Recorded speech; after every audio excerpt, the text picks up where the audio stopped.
everyone, I'm Contessa Brewer. We are learning more about an unfolding terror investigation. There have been a number of arrests, including an Iraqi refugee in Houston.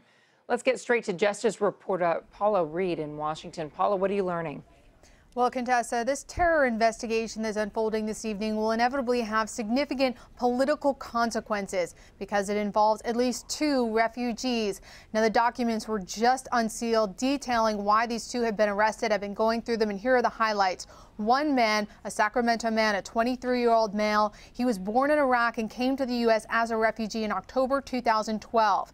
Now, the Department of Justice alleges that from November 2013 to about January 2014, this man traveled from the U.S. to Turkey and went to Syria, where he fought alongside a terrorist organization.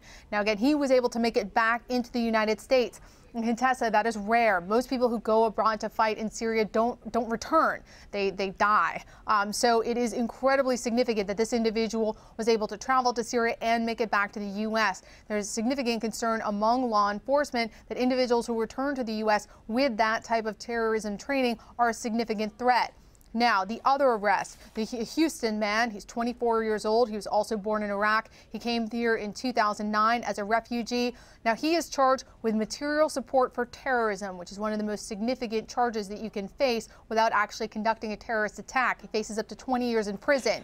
He is charged with lying in his citizenship application about his association with the Islamic State, as well as weapons training. One thing that is particularly interesting, Contessa, is that the man who actually traveled to Syria and made it back has not been charged with material support. He was charged with making false statements and only faces a few years in prison. It is likely that eventually the Department of Justice will go to a grand jury and add the charge of material support against him as well. It's a common tactic for the Department of Justice to not release all their evidence and not pursue all their charges at the outset, especially if they're watching any other suspects.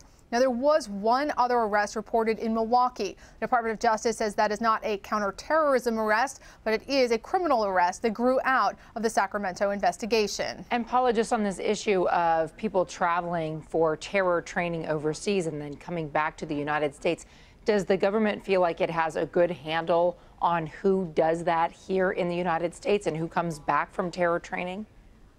They do believe they're trying to track to the best of their ability. Again, it's incredibly unusual to go to Syria and make it back to the United States, especially now with the rise of the Islamic State. Now, this individual traveled allegedly from November 2013 and made it back by January 2014. So his travel was a significant time ago, at a time that maybe they weren't tracking this quite as closely.